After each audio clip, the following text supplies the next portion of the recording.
dun, dun, dun. We on the holy hope. Get you up in this room right now. How about you? We make a movie walk. Dun, dun, dun, dun. We on the holy hope. Dun, dun, dun, dun. Dun, dun, dun. All right, year in review, WWE in 2005. I don't know what this year gonna be, but I know I was watching. The world had fully settled into the new millennium. Somebody put this in the and so any Discord. trends of the 90s seemed to be fully gone as the next generation of things took over. But while in the larger entertainment world, this meant events such as the birth of YouTube and the release of the Xbox 360. In the world of wrestling, it meant the rise of two new figures, one of whom would go on to carry the company for the next 2 decades. But how did it all happen? Well, join us today as we take a deep dive into the entire story from start to finish in... What you mean Stephon Diggs trying now? Texas going out sad this year. What Diggs do? What you mean he trying now? Oh, y'all don't know? Stephon Diggs been playing gangster the whole season. Said now. He jumped at week 2 of the season. I just don't know why it wasn't no big news. Shout out to my... I wasn't gonna tell. He on my team. They jumped that in the elevator. I said, catch a touchdown. I don't give a said now. I heard that jumping. That was having a hell of a year before he got hurt. In the WWE in 2005, a year in review. When we last left off, Triple H's reign of terror was ongoing over on Raw. JBL was enjoying a lengthy world title run on SmackDown, and the company was still searching for that next top babyface star in the wake of Brock Lesnar's exit the prior March. And that sets the scene for the first big show of the year then, New Year's Revolution, which took place on January 9th. Yo. Yes, for the first time. Yo, shout out to my that grew up watching wrestling, but we never really watched the pay-per-views. Like, oh my God. Don't know struggles to try to piece the story together when you couldn't see the goddamn the pay-per-views. So the next week, all they'll do is like they'll show like little bitty flashes of what happened. Bro, I'm gonna tell you, this how this went, bro. They'll be, welcome back to Monday Night Raw. We watched The Undertaker. Hold on, let me get this Raw music. Undertaker was down on the ground, and I'm in the goddamn living room trying to see what the happened.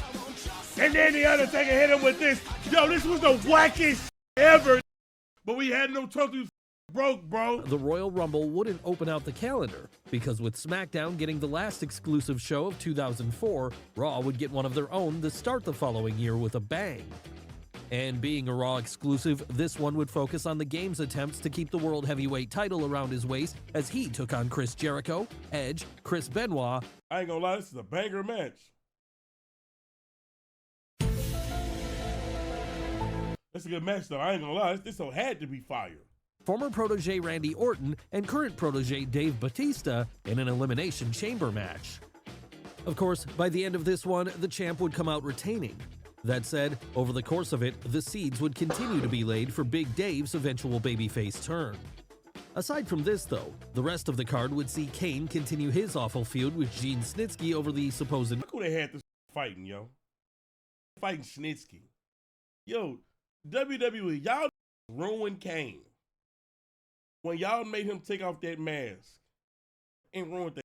First of all, they tried to make Kane look worse than what he was. He's just an ugly, all right? Listen, he just looked weird. But I will never forget when they made Kane take off his face, take off his mask, and all he had was charcoal on his face. This turned around.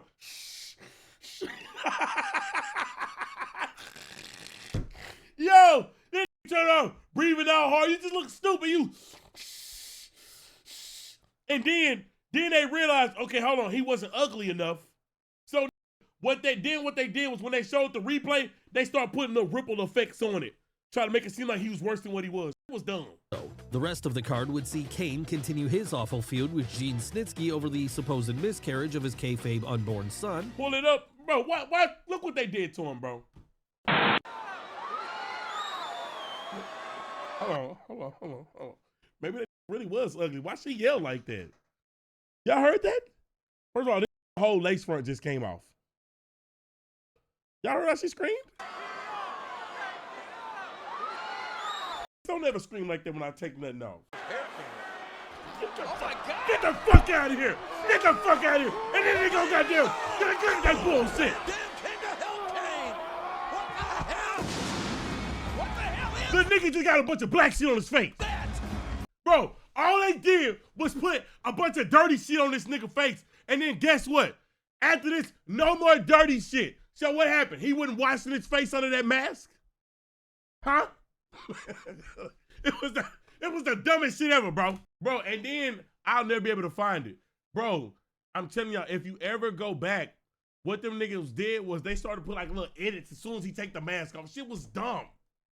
Trish Stratus win the women's title from Lita after the now former champ legitimately injured herself mid-match, and Muhammad Hassan make a strong impression by defeating Jerry Lawler. But while he may have been strong here, he wouldn't be so lucky at the next pay-per-view of the year, the Royal Rumble on January 30th, as there he'd be something of an afterthought in the Rumble match itself, with him lasting less than a minute before being eliminated. And he wasn't the only one having a bad night either, because prior to this in the show, not only would Randy Orton fail in his last chance attempt to get the better of Triple H in a battle over the World Heavyweight title, but the Big Show and Kurt Angle would be unable to take the WWE title away from JBL. So it'd be up to whoever won the Rumble to try next then, as whether it be a Raw or SmackDown superstar who came out on top, they'd have the opportunity to choose the champion they wanted to go after at WrestleMania. And while there were a lot of top stars in the match that night, it was clear that there were only two real choices for winner, with these being the two men who were vying for the spot of the next face of the company, Batista and John Cena. But while Big Match John would become the bigger star over time, on that night, the momentum of the Animal could not be stopped. Well, almost, because in one of the greatest botches in wrestling history, the match would end with the two men being the last remaining. Man, that's an amazing accident. With pay-per-view time running out, Vince McMahon himself would come to the ring to restart the match, allowing Big Dave the opportunity to get the win as he was supposed to. The only problem with this was that when the boss did so, he would legitimately blow out both of his quads. Yo, this nigga got in the ring and fucked his legs up. While climbing into the ring, forcing him to fall to the ground in pain. Yo, this how you know you're an old ass nigga. You get hurt on basic shit, bro. They'll pay for that shit. Once he tried to get up, then having to sit there angrily in one of the funniest scenes you're ever likely to see in a wrestling ring. That said, by the next night on Raw, most wouldn't even be paying attention to the botched ending anymore, because by now, it was all about who Batista was going to choose to go after at the Showcase of the Immortals. And while the obvious answer was a babyface turn in a feud with Triple H, the crowd were at first teased with the possibility that the Animal might go over to SmackDown and challenge JBL instead, allowing Evolution to run both brands simultaneously. By the February 21st episode of Raw, however, any uncertainty would be laid to rest when, after giving his mentor the thumbs down in the same manner he had to Randy Orton the year prior, the Animal would unleash himself on Triple H, powerbombing him through a table and finally completing his babyface turn. Of course, this was a huge relief to JBL because the night prior to this, on February 20th, he'd only just about survived after somehow managing to retain his WWE title against The Big Show in a barbed wire cage match. And that wasn't the only notable moment from this show either, because on the last stop before WrestleMania, John Cena would earn himself a shot at the top prize when he defeated Kurt Angle. Eddie Guerrero and Rey Mysterio would win the WWE Tag Team titles from the Basham brothers, and The Undertaker would continue a string of poor matches when he beat Muscle Man jobber Luther Reigns in a convincing fashion. What? That said, he would get something. Your name sounds familiar, Luther Reigns. Dog in the not just Luther, now Jindrak in his double Jeopardy handicap. Who the fuck is these niggas? He's fighting Luther Reigns and Jindrak. Ass. Jeopardy matchup. Yeah, here's the cover. Wait a minute, this match was fast as fuck. Taker, look at this. Nice reverse look to that triangle choke there. Triangle choke locked in. Mark Jindrak taps out to the submission hold. He presses the way Taker went into that. Here is your winner, The Undertaker. Man, that match was fucking trash. That match was so trash. Hey, real niggas remember when The Undertaker used to hit the gates and niggas' mouth was bleeding. To sink his teeth into soon. Hey, that shit had me scared. I dead ass thought niggas was dying, yo. Niggas' mouths was bleeding and shit. I was like, oh man, enough, bro. because at WrestleMania 21, just They over a banned month that later, shit. the streak would finally become a thing when he faced off against the legend killer, Randy Orton. Before we would get there, though, the WWE Hall of Fame would take place on April 2nd, and this year, the class would be one of the most stacked ever seen, as entrants included the likes of Hulk Hogan, Rowdy Roddy Piper, and the Iron Sheik. All right. Then the following night, as the legends were celebrating earning their new class rings, the current roster would come together for the biggest show of the year, a show which started off with a bang when now former tag team champions Rey Mysterio and Eddie Guerrero came to blows. But that wasn't the only big bout in the undercard, however, because after this, the first ever Money in the Bank ladder match would take place between Chris Jericho, Chris Benoit, Shelton Benjamin, Kane, Christian, and eventual winner, Edge. And his victory here would mean that for the next 12 months, the former Intercontinental Champion Edge was the perfect nigga to start the Money in the Bank shit with, bro. Perfect nigga. Bro, because when he cast his shit in, we just talked about this recently, so I'm not going to go back to it. But, dog, when he cast his shit in, I was pissed. Now had an open contract to challenge for either world title at any time of his choosing. But while he would choose to bide his time with this, there would be no such patience for his future partner Randy Orton as, in the following contest, he'd become the first real threat to what was now being marketed as The Undertaker's undefeated WrestleMania streak. That said, while he would come perilously close to winning this one, with him at one point reversing a chokeslam into a heart-stopping RKO near fall, it would be the dead man who came out the victor by the end, maintaining his legacy for the time being. But even that wasn't the in-ring highlight of the night, because following this, fans were treated to a 5-star classic when, for the first time ever, Shawn Michaels and Kurt Angle went one-on-one. And after a hard-fought battle here, it would be the Olympic hero who came out on top after forcing HBK to tap out in just over 27 minutes. Then, once the Big Show and sumo wrestler Akibono match took place and slowed things down a little, fans were ready to be brought back up just in time for the 2 world title matches, the first of which saw John Cena take on JBL for the WWE title. Of course, while Big Match John's eventual win here would be more historically significant in hindsight, on the night, it only served as a prelude to the real main event, and that was Triple H versus Batista for the World Heavyweight title. Yes, after over 2 years of holding Raw hostage with his reign of terror, fans were finally ready to see the game fall. And fall he did here in a spectacular fashion, as in a bout which lasted just over 21 minutes, he'd make the Animal look like a superstar as he went on to start his first reign as champion. So following this then, it seemed like there was a new dawn starting for that entire WrestleMania slate fire. Then on top of it, what game came out that year? Was that Day of Reckoning? It was just a good ass time in wrestling, bro. Even the video games at that time was straight gas, bro. The SmackDown vs. Raw 2005 too, man. WWE, as with 2 top stars of the future now leading their respective brands, anything seemed possible. And this would lead us into the next pay-per-view of the year, Backlash, on May 1st, where, in a Raw exclusive show, Batista would once again defeat his former mentor in a rematch from the month before.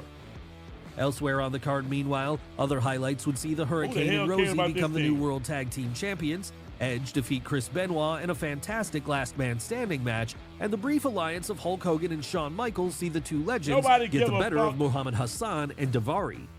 Of course, once this show was over, though, I ain't gonna lie, that nigga Hulk Hogan is a USA merchant. Let me tell you what, this nigga, whenever he needs some help, he come waving that flag and that fire-ass theme song. I'm gonna be honest, that theme song, gas, it's fire. They shouldn't have gave it to you. But dog, look, they had him going against Muhammad Hassan, who was obviously a fake terrorist. So they made Hulk Hogan go against him. So then, guess what? Years later, he tried to go back to what he know, using that weak ass. What is playing on the TV back here? Oh, this is me. Oh, using that weak ass. That nigga came out with that flag. They booed the shit out of Hulk Hogan, bro. Dog. Think about Raw. Look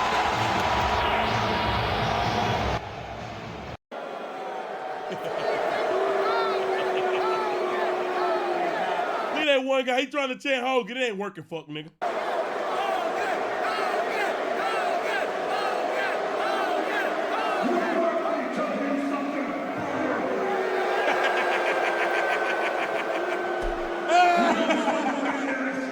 shit dead, nigga. That shit dead. Nobody want to hear that shit, bro.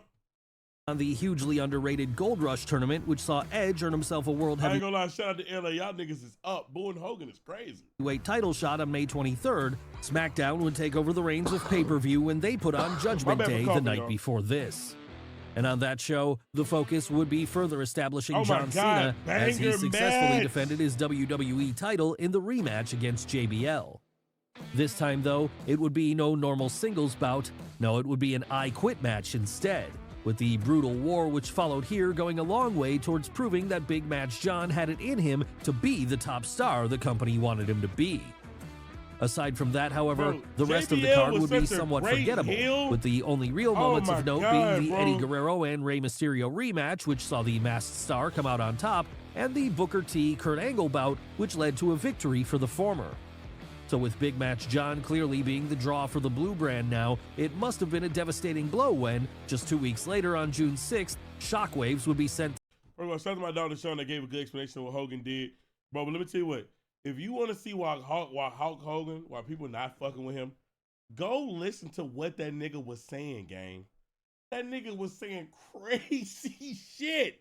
That nigga was like his daughter can't fuck with no hard R's unless it's one of them ones that can dunk the basketball or something. Yo, fuck Hulk Hogan, nigga. Yo, that was crazy. through the company when the champ was moved over to Raw during that year's draft, leaving And I'm SmackDown gonna be honest, what nigga lining up trying to fuck Brooke Hogan? Brother, that snow is safe. We're good. No one wants that snow. That's, nigga said me. That's a down bad nigga. The rest of us are not. No one wants that snow. You got her, brother. without a top title in the process. And as if this wasn't a big enough moment for June, just 6 days after that, Hold on now, Tracy. This is why we'll never get goddamn free, man. Because when we all get into agreements, there's always a nigga that'll step up. Now, hold on now, brother. It's always one of you niggas, man. Fall in line, bruh.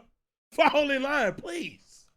a ghost from the past would return, when as a result of the success of the rise and fall of ECW DVD, Extreme Championship Wrestling was formally revived for their One Night Stand show. I don't know, Tracy. I'm being on Brooke Hogan, weak as hell. There then, in one of the greatest WWE promoted pay-per-views of all time, nostalgia would reign supreme as old favorites like Sabu and Mike Awesome returned to when face off Sabu against came, Rhino fire. and Masato Tanaka, respectively. All while elsewhere, now established WWE guys would turn the clocks back when Lance Storm and Chris Jericho went one-on-one, Lance and Storm Chris was great. Benoit and Eddie Guerrero did the same. After that, the Sandman would have one of the best entrances ever when he came out through the crowd to the strain of Metallica's Enter Sandman. That said, it would be the aftermath of his bout which most people were talking about once it was done, because in a post-match brawl, JBL would shoot on the Blue Meanie and legitimately beat him up. What? And this incident then would lead to the Meanie threatening to sue WWE, with him only being talked down from this when Vince McMahon offered to give him a pinfall win over the Texan on a subsequent episode of SmackDown. Of course, this Man, that weekend, wait a minute. So JBL whooped this nigga ass behind the scenes? And he was about to sue for some money? And they said, nah, bro, we'll let you pin him. And they gave this weak ass pin? Nigga, I'm suing. You dumbed in a bitch. Who remembers you beating JBL on SmackDown? Oh, not on camera? Oh, in the ring? Oh, let me watch that. JBL. Legitimately punching the Blue Meanie in the head, leaving him bloody. The reason behind this outburst stemmed from negative comments Meanie had made about JBL online. Despite Oh, JBL, a real nigga. feeling justified, JBL faced condemnation for pinfall win over the Texan on a subsequent episode of SmackDown. Of course, this wasn't the only controversy going on in WWE at that time, because only a few months prior, Matt Hardy had been fired after going public about the fact that his real-life girlfriend Lita had been having an affair with Edge. But with fans generally seeing Hardy as the victim in this situation, it meant that Edge and Lita were able to use the now visceral heat fans were throwing at them and take their I'd be careers to new damned. heights when they joined forces on If screen my girl around cheat on June, me, then I just in get the time for storyline. Vengeance You're on the fucking 26th crazy. of that month. So now an item then, the Now, two Lita- would make short work of Lita's Lita, I hear you out. I hear you out. Now we can talk about that. That's some solid milk right there, man. I won't judge. Former on-screen lover Kane at this show. And once this was done, the rest of the card would see Shawn Michaels and Kurt Angle have their much-anticipated rematch, John Cena successfully defend the WWE title against Chris Jericho and Christian, and Batista beat Triple H for a third time, this time inside Hell in a Cell. That said, when he did so, he didn't realize it was going to represent his Raw swan song.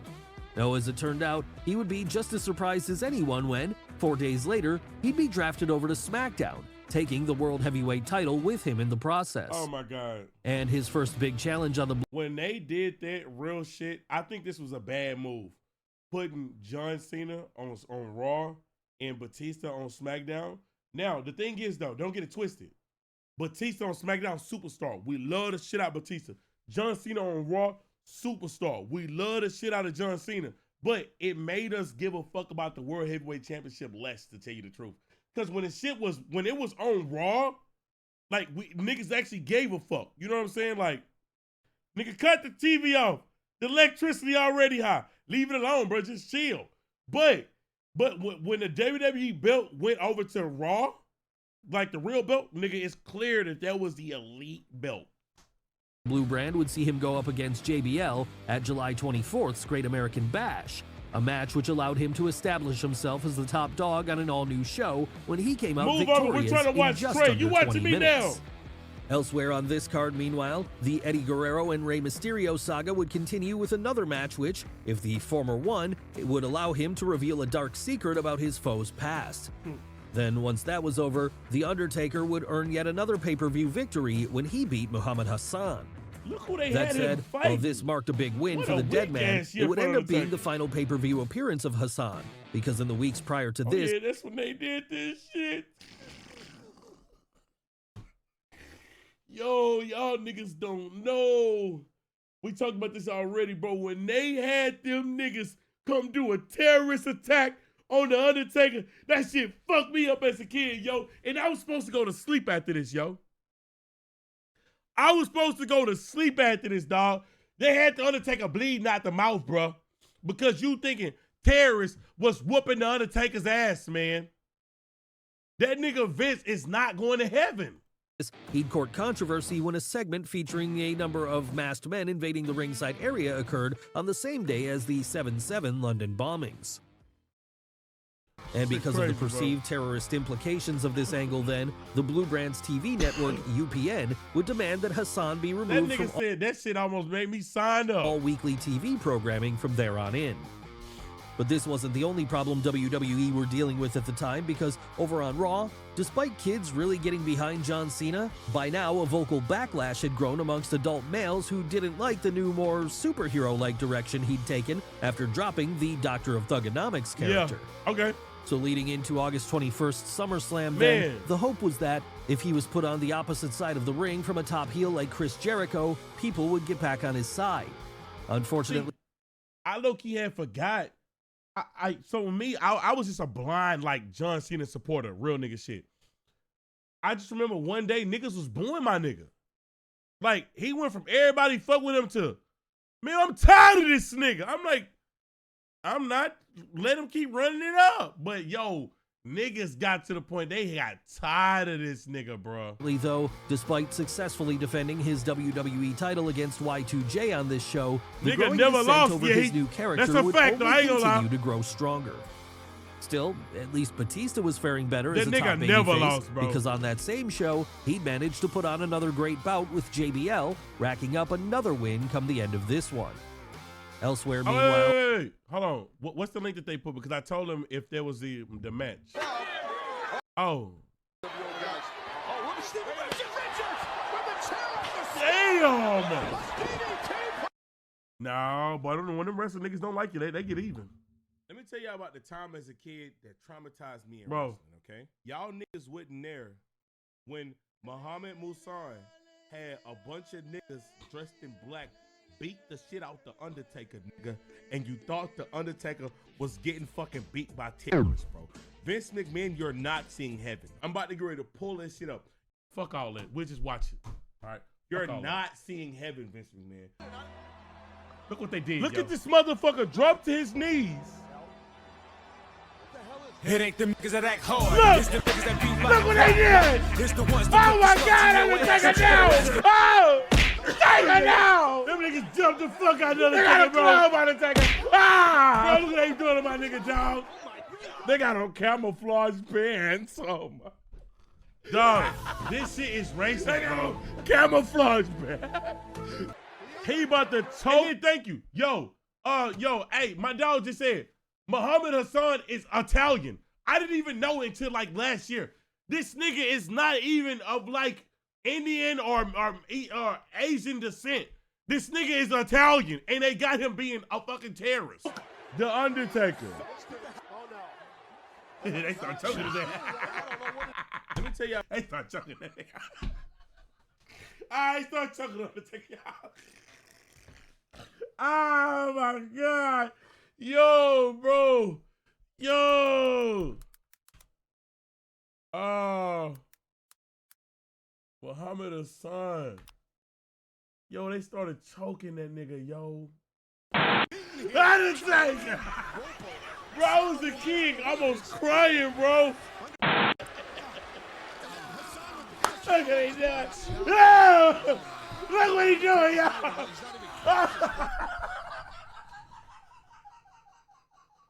That's not right. No! Look what he doing, y'all. Look what he doing, y'all. Look what he doing. Oh my God, bro. Nah, bro. Well, the rest of the card would be spottier, as well the highs saw Randy Orton finally get a big-time win over The Undertaker, and Chris Benoit defeat Orlando Jordan for the United States title. The lows would see Matt Hardy triumphantly return to WWE, only to be jobbed out to Edge in under 5 minutes, and a good Eddie Guerrero and Rey Mysterio bout be hampered by a ridiculous gimmick. Yes, in the weeks leading up to this So that's show, the attitude Eddie had rivalry. revealed that he was actually Am I the gaming? biological Yo. father of Rey's son Dominic. And so this bout then Add would some see the two videos. former best friends fight it out over the custody of the child in a ladder match. But even that wasn't the silliest part of this card, because in the main event, Shawn Michaels, having no time for Hulk Hogan's backstage politicking, would make the American hero look like an absolute fool during their one and only singles match when he oversold for him in comical fashion at every turn. And this meant that even if the Hulkster did get the pinfall come the end of this one, it was in such a pantomime fashion that, in fans' eyes, HBK was the real winner. Of course, by the next night on Raw, the Shawn Michaels-Hulk Hogan feud would be over and done with, and instead, the focus would return to getting John Cena over with adult males. So with Chris Jericho taking a hiatus from the company after losing a You're Fired match against the champ on this episode of TV, it would be left to Kurt Angle to take the place of the next top heel in line as a challenger. Go. Sadly though, for as good as Kurt was, even he couldn't get Cena over with adult males, and so when the two had their singles match for the title at September 18th's Unforgiven, the Olympic hero would get more cheers than the babyface. Word. At least he put Big Match John over clean here, giving him further credibility as a fighting champion in the process. And the rest of the card would prove to be pretty successful in terms of match results I get too, why niggas as started over the hating course of Cena its though, like, runtime, he fans got to deadass see Ric did Flair start win winning the too much, bro. Intercontinental title from Carlito, Lance Cade and Trevor Murdoch become World Tag Team Champions after defeating the Hurricane and Rosie, and Matt Hardy finally gets some measure of revenge over Edge when he beat him in a steel cage match. That said, only a few weeks later on Raw, the saga of Matt Hardy and his love rival would reach its true conclusion. And here, it would be the heel that came out the ultimate victor after he was able to beat version. Man, this is fucked up. Yo, we gotta talk about what wrestling did to Matt Hardy, yo. This is fucked up. This nigga was in a real life relationship with Lita. She cheats on this nigga with Edge. Bro, already this bitch done cheated on me, bro. They get wind that we beefing. They make me and this nigga go against each other. Well, I gotta deal with this nigga that gave my woman real life thumps, giving me fake punches in the ring while I really want to beat the shit out this nigga. But they telling me, hey, keep it professional, bro. Keep it professional. What? What the fuck? And then on top of that, they don't even let me win the beef.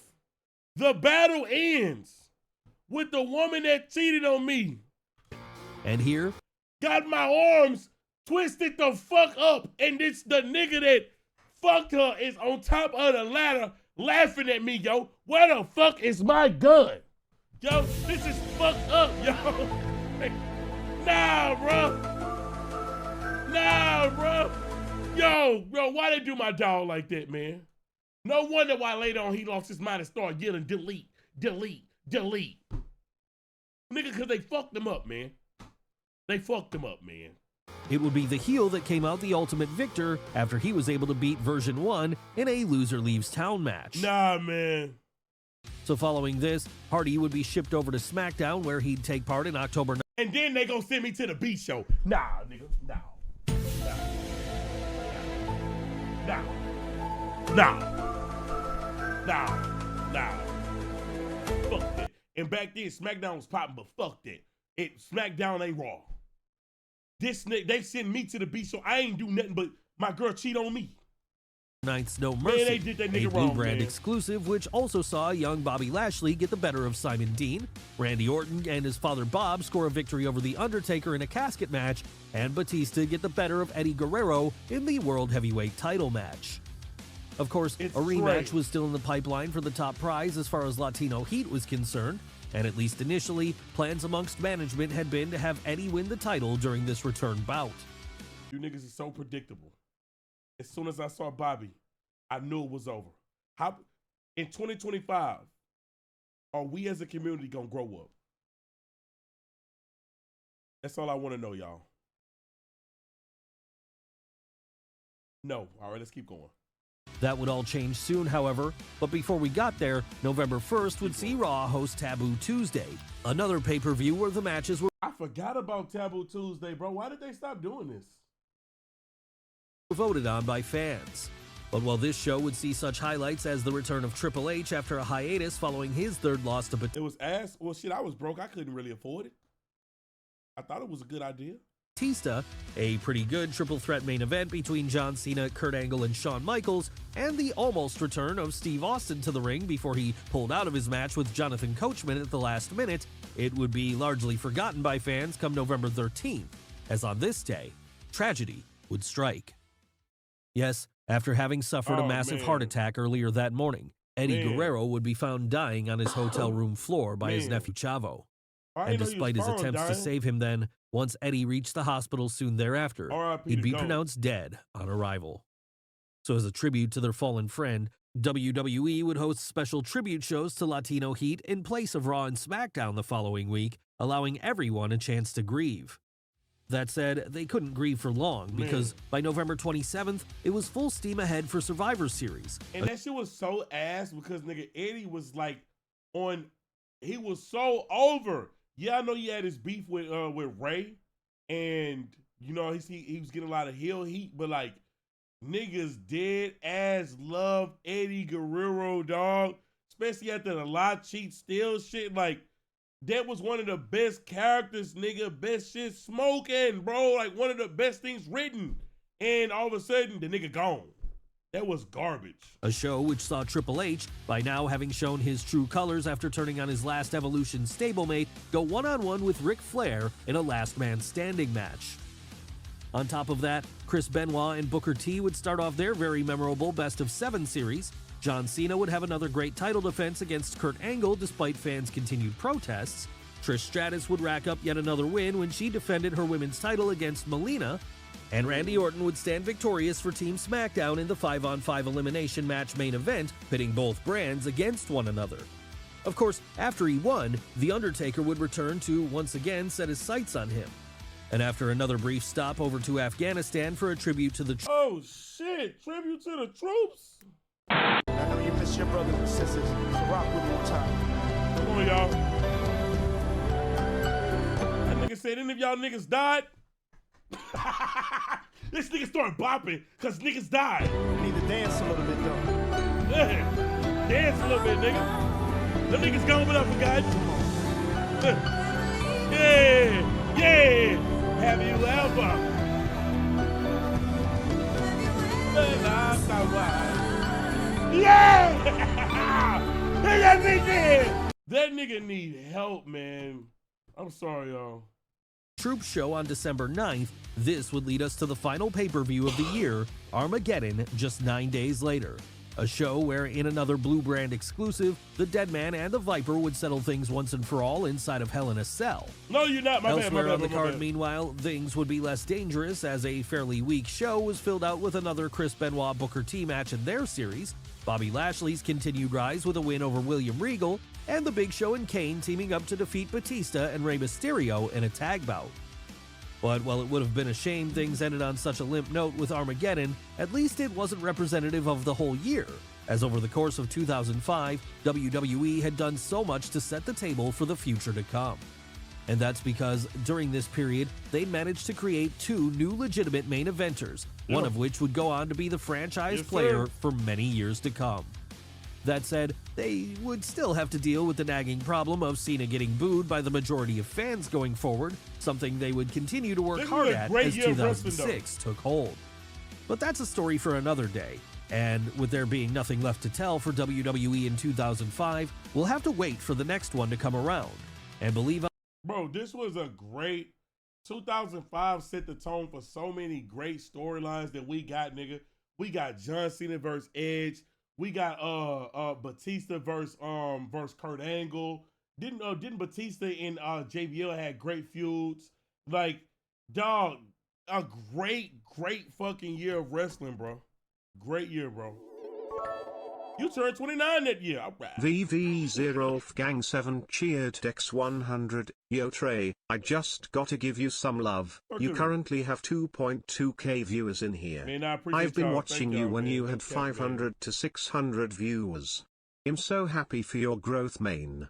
I can't wait for what you do next. I appreciate But enough of the love for you burger. Relax. You acting like I don't. Hey, I'm paranoid to the end. Not too many niggas can call me a friend. I try every day, but I know that I seen it's all good, bitch. I play for the win. I leave me a bitch every time that I'm ready to go. I turn off the lights on the bitch so she know that it is the end of the show. It's over. New bitch when I land. Big watch made me feel like Ben 10. VVS diamonds all in the bin. Made them bitches do a dance on command.